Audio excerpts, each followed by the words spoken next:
6 months, 183 days. That's how long Daniel has been gone. Half a year since I walked into our home and felt the air shift. Quiet, hollow, stripped of the warmth that had once made it ours. Half a year since my life split in two, before and after.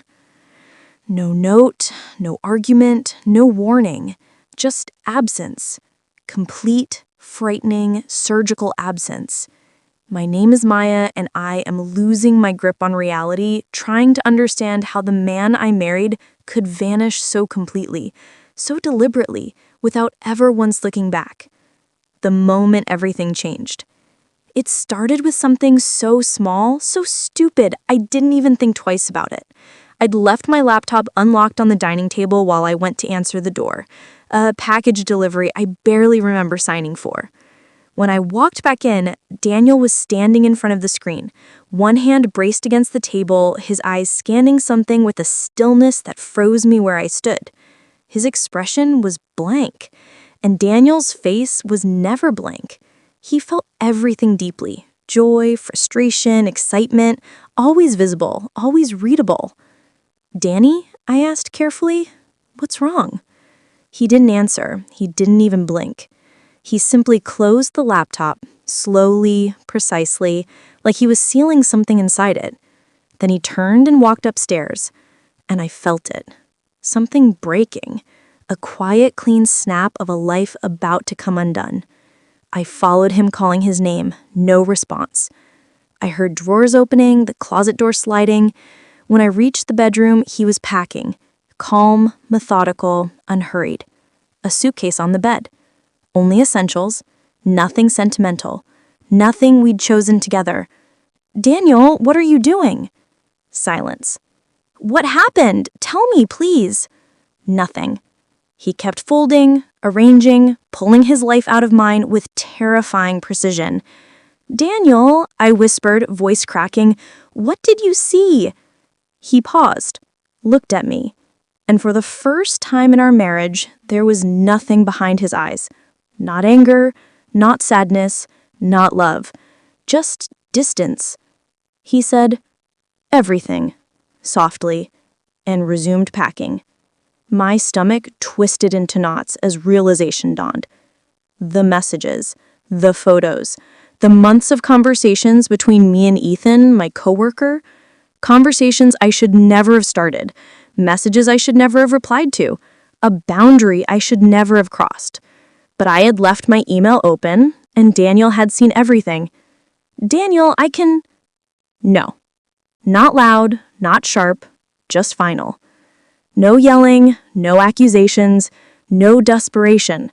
Just a man who had already made his decision. "I'm done," he said. "You can't just leave," I cried. He glanced at me once. "Watch me." And I did. He walked past me like I was a stranger, loaded the suitcase into his car, turned the ignition, and drove away without looking back. It was June 4th, a Thursday, a day as ordinary as any other, until it became the day everything changed. I told myself he just needed space, a few hours, maybe a night, maybe two. People fight, people storm out, they slam doors, say things they regret, then come home. Daniel didn't follow that script. Not once. The first week was panic, mixed with denial. I called again, then again. Every call went straight to voicemail. His number eventually stopped ringing altogether, disconnected. I texted paragraphs, essays, desperate apologies, promises, begging. Delivered? Never read. I drove to his job. They told me he'd taken a leave of absence. I drove to his sister's. No answer. His parents' home. His mother saw me through the window and closed the curtains. That hurt more than the silence. By the end of week 2, fear morphed into obsession. Cheating ruins marriages. Everyone knows that. But people don't disappear because of it. They confront, they explode, they demand answers. Daniel didn't do any of that. He just erased himself. When I reached out to our mutual friends, they kept their answers short, distant, cold. Finally, I asked Claire, my closest friend, "Have you heard from Daniel?" "Yes." "Is he okay? Where is he?" "He's fine, and he doesn't want you to know where he is." "Claire, I messed up, but disappearing is insane. People don't just, she can, and he should." "What I did wasn't, you cheated with his cousin's wife's brother at their anniversary party, while Daniel was outside giving a toast about loyalty and partnership." Hearing it stated out loud like that made something inside me collapse. I had told myself it wasn't that bad. I had convinced myself Ethan's marriage was failing anyway. I'd rationalized everything. Claire didn't let me hide behind excuses. She blocked me that night.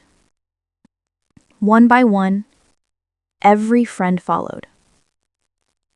The house was quiet now. Too quiet. Like the walls themselves were waiting for someone who'd never return. Daniel had removed every trace of himself. Books gone, clothes gone, photos gone. And the photo frames? He left them hanging, empty, mocking reminders of what used to be there. I hired a private investigator. He found nothing. "Your husband doesn't want to be found. He's changed numbers, states, habits. Filing for divorce out of state. Clean, fast, efficient." The papers came a week later. Simple, cold, no demands. Just a signature line. I stared at them for days. I thought refusing to sign would keep him tethered to me. It didn't. My lawyer told me, "He can finalize it without you. This only prolongs your suffering." But suffering was all I had left. I signed the divorce papers the next morning. Uncontested, efficient, final. Now I sit in a home full of empty picture frames, replaying the past 6 months over and over. I thought love required passion, fights, dramatic apologies. But Daniel taught me something brutal. The opposite of love isn't hate, it's indifference. And he is completely, utterly indifferent to me.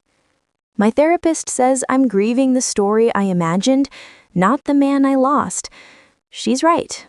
I expected a confrontation, a final argument, a chance to explain. Instead, I got silence. Painful, clean, irreversible silence. Because Daniel didn't leave when he walked out. I left first, with every lie, every secret meeting, every text I shouldn't have sent. He just made the ending official. Now, I'm the punchline of a story the internet has already forgotten, but I'm still here, living inside the consequences. I'm learning, slowly, painfully, to accept that I was the villain, and that sometimes the cruelest thing a person can do is leave without looking back, because it means they've already healed, already moved on, already built a life where you no longer exist, and I am just now learning how to live with that.